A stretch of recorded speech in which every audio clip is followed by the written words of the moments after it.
Hi, I'm John Storms, and you're looking at my SanDevices E682 controller. And I've been waiting for this new update for a long time. This is firmware update 5, and lets you split up your universes and have a little bit more granularity control over your outputs. So what I want to be able to do is put one universe on every port, and then one element on each port, particularly my trees. So what I'm going to do here is I'm going to load the new firmware update on the SanDevices E682. Okay, so here I'm on my computer. My computer is connected to my SanDevices E682 Pixel controller using a hardwired LAN connection. I actually have it on my LAN connection, but I also believe I have my wireless up too. So let me double check that. Go to my networking settings, change adapter settings, and my Wi-Fi is disabled. This is important. Well, actually I need to enable it so I can download some stuff, but when I actually go to update the firmware, it needs to be disconnected. But I'm getting ahead of myself. So here's how I want to configure my 682 controller. So here's my configuration here. I want to put universe, this is on port 11. I want to put tree number 8, which is universe 8. It's going to have 125 pixels. Then on port 21, I'm going to have my tree 9, which is on universe 9. Port 22, tree 10, which I want to have on universe 10. The reason why I want to break up my universes this way is so if I ever want to move the trees around, put them on a different controller, split them up a different way, I don't have to go and renumber my entire network. Okay. Also, I want to change my 682 controller IP address from 192.168.1.208 to 10.0.0.208. This is just to make my my network a little easier for me. It's just personal preference. Alright, so first thing I need to do is I need to go out and I need to download some stuff. So first of all, I'm going to go to Jim's site, SanDevices.com, go to downloads, and I want to I'm going to grab this FW loader _1_0.exe. I click on it and it's downloading that to my downloads directory by default. You just need to know where it went, and then you need to get your firmware update. Now if I click on this, it's going to download the E682 4.0.33 firmware, but the one I want is a beta, so it's even newer. Now what I'm going to do though, I'm going to open up this to my controller, 192.168.1.208. Okay, and here I can see my firmware version is already 4.033. So if I was just doing a normal update from Jim, this is where I would get it and I would download it. But I'm looking for this special beta. So I learned that that beta is found on the doityourselfchristmas.com thread. This is where Jim hangs out. Okay, so this is for the SanDevices version 5 firmware update thread, information thread, and I just happen to know that it is on page 8. Yes. Okay, so first I'm going to grab this. This is the procedure. It's the same one that he has on his website. Goes through the procedure for downloading. Then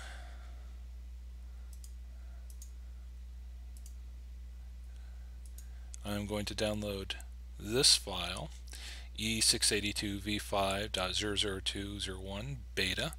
That means beta stands for broken, right? So he's testing some stuff out. So I click on this, and it's also downloading this to my downloads folder.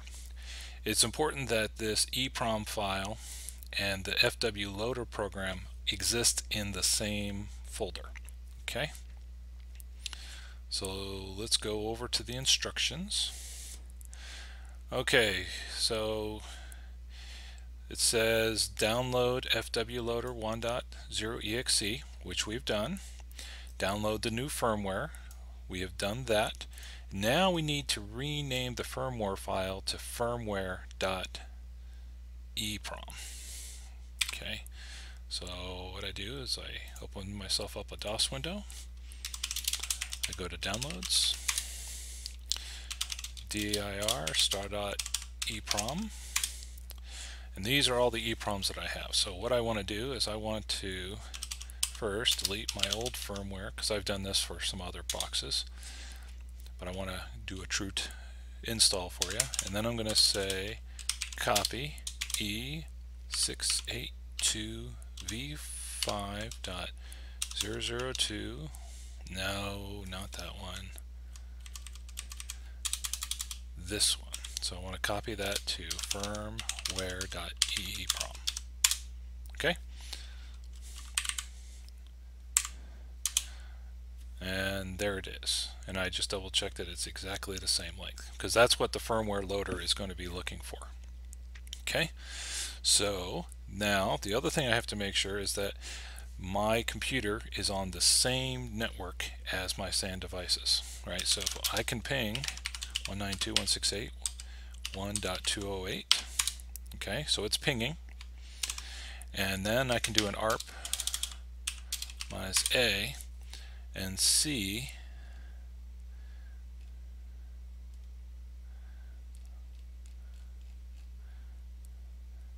and I can see that 192.168.1.208, and it sees its MAC address. That means I'm on the same network as that guy. It's a little overkill, but they're both on the same network. Okay, so the next thing I do is I need to run this program, fwloader_1_0.exe. Before I do that though, before I hit the enter key, I'm going to come back here.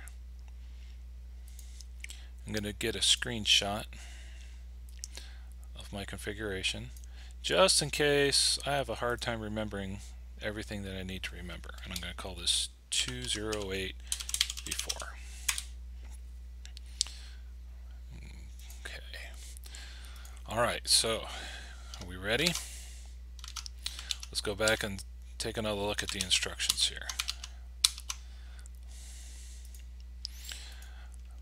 Okay, so we renamed the file, and now it says some things to double check. If you have more than one network connection on your PC, if you're using a wireless connection, make sure that's turned off. So let's go double check. Go to network configurations. My Wi-Fi is on, so I'm going to disable. Okay, Wi-Fi is disabled. Let's see. Make sure that there are no E131 senders running on your network. That means don't have anybody pumping out E131. So I'm just going to double check here to make sure that X-Lights and Lightorama are not running. They are not. Make sure that test patterns are turned off on the E682. I go back to my SanDevices and the test pattern is set to 0. Okay, that's what I want. Okay, so now it says double click on fwloader 10. This will run it. The thing is, if it goes black and disappears right away, that means it can't find the file. Alright, then what I need to do is once I start that, then I go to my controller and I'll hit this update firmware button, and then I wait. Okay, and I wait until the green and red lights start to flash, and then I'll be all set. Okay, so let's give it a go. So I'm going to go over here, I'm going to run fwloader, and it says the firmware Eeprom found. Okay, that's what I want. Now I come over to this guy, back to my controller, and I click on update firmware. So now I wait. And what am I waiting for? I'm waiting for the green and red lights on my controller to start flashing. And I'll show you what that looks like. Because what will happen is the red and green lights will flash, and then it will reboot. And when it reboots, it has the new firmware. Now this firmware has a lot of different configuration, so it overwrites the existing configuration. So what will happen is the IP address will go back to 192.168.1.204. So I'm going to have to change it. But instead of changing it back to 192.168.1.208, I'm going to change it to 10.0.0.208, because that's the network I put all of my light controllers on. Okay, so we're waiting.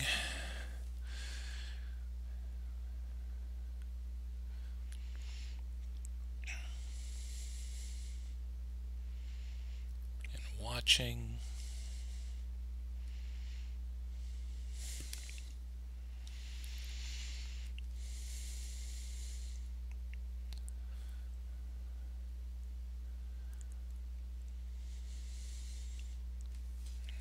Oh, the green light went out.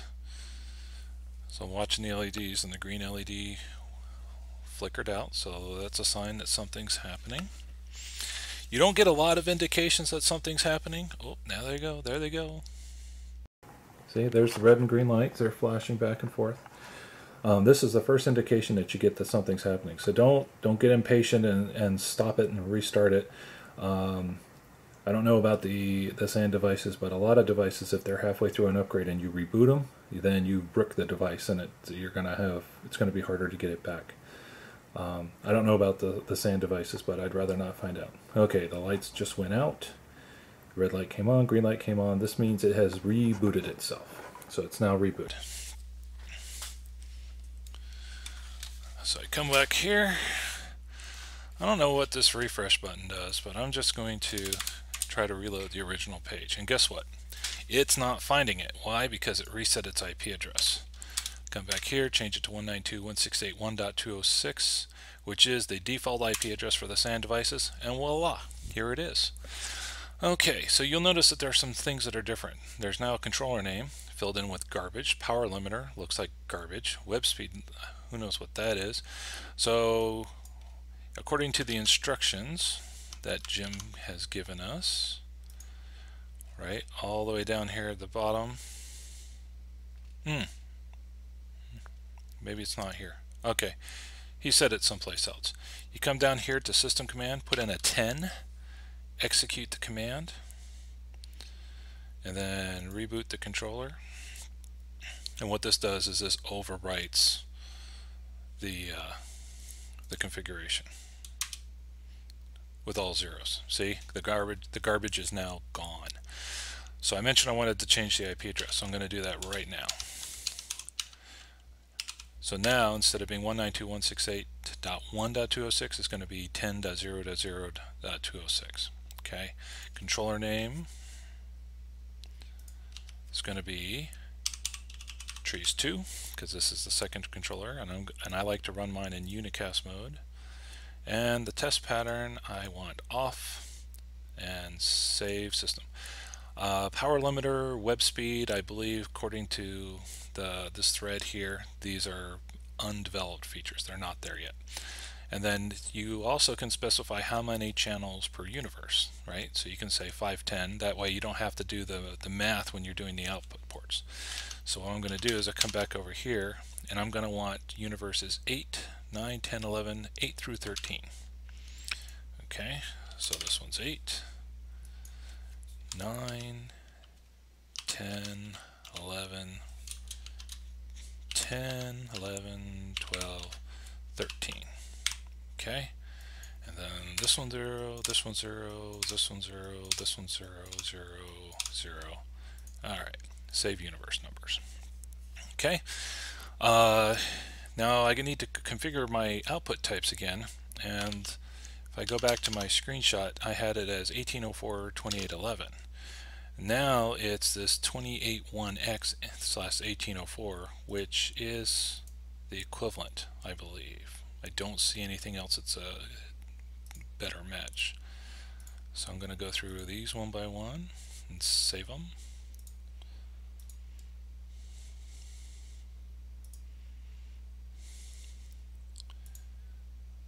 Okay, now I haven't rebooted the controller yet, so I am going to reboot the controller. Now to get back, I have to use the new IP address, 20.6. I wanted, and I can't get there because I need to change the IP address on my computer. And I gave it the wrong address too. Whoops. I'm going to change this to be 10. Whoops. Oh no, No, no, no, no, no, no, no, no. Oh my goodness. Okay, let's start that over. 0, 0. For now, I'm just going to use a 24-bit subnet mask here. I could use 8, but I was trying to keep it simple before I started fat fingering all the numbers. Okay.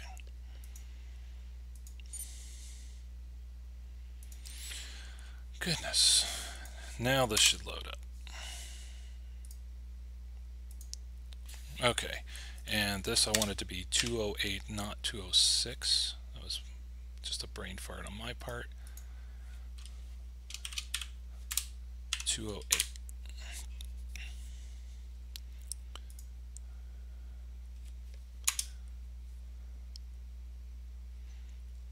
Did I not reboot it or something?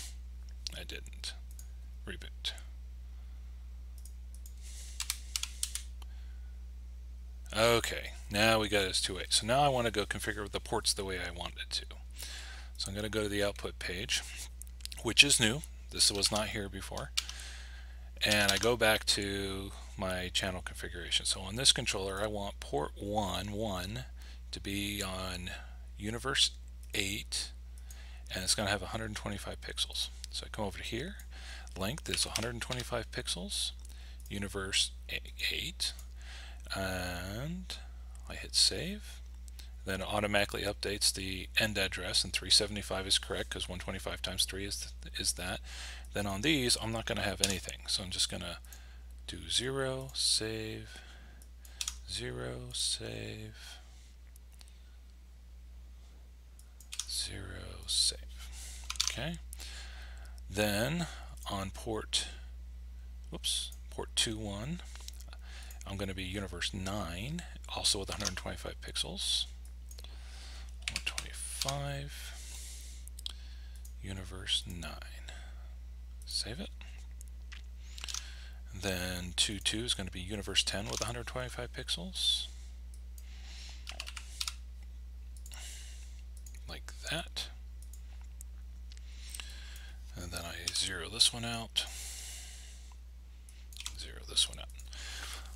I could put all three of these together, but I do want to split my universes between 1 and 2 and 3 and 4 for one important reason, is because ports 1 and 2 are serviced by one power supply. These are really 8 ports, but there's only 2 logical ports. But this part here is serviced by one power supply, and this is serviced by another power supply. So I don't want to have all the pixels over here and just a couple over here, because I want to balance the power load out. Okay, so 3.1 is going to be Universe 11 with 125 pixels. And I select Universe 11. Okay, and then 3.2 I believe has nothing, correct? So I zero this one out, save, zero this one out and save. And this is the new feature in this firmware that I was waiting for, because this allows me to not pixel pack my trees, which gives me a lot more versatility in the future in moving stuff around. Okay, so this is going to be just double checking 4.1. Port 4.1 is going to be Universe 12 with 125. Universe 12, save. And then this one is going to be Universe 13 with 125 pixels. Save. 0, save. 0, save. Okay, so I'm going to go to the main page. I'm going to reboot the controller. I'm going to make sure all my configuration stuff made it.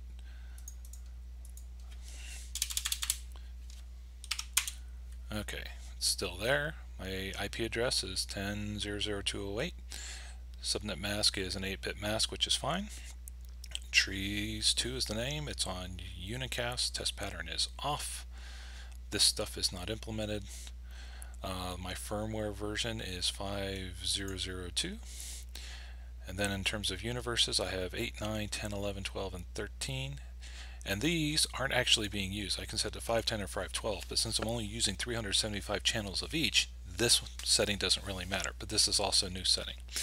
Down here, this is just configuring the output group configuration, and I've set those for 2811 because I have WS2811 pixels. I'm not sure what the timing does. Go look at the output page, and all this stuff stays the same. Okay, I did try this out in my other one. It looks like it's working to some degree. I got to check X lights, but so far it looks okay. But it's a beta, so I need to really sit down and do a full test to make sure it's really going to do what I want to do. And if it doesn't, well, then it's I'll put the trees on a Falcon F16. Okay, but anyhow, that's how you update the firmware on a SanDevices E682, and I would assume it's probably exactly the same for a 6804 as well. All right.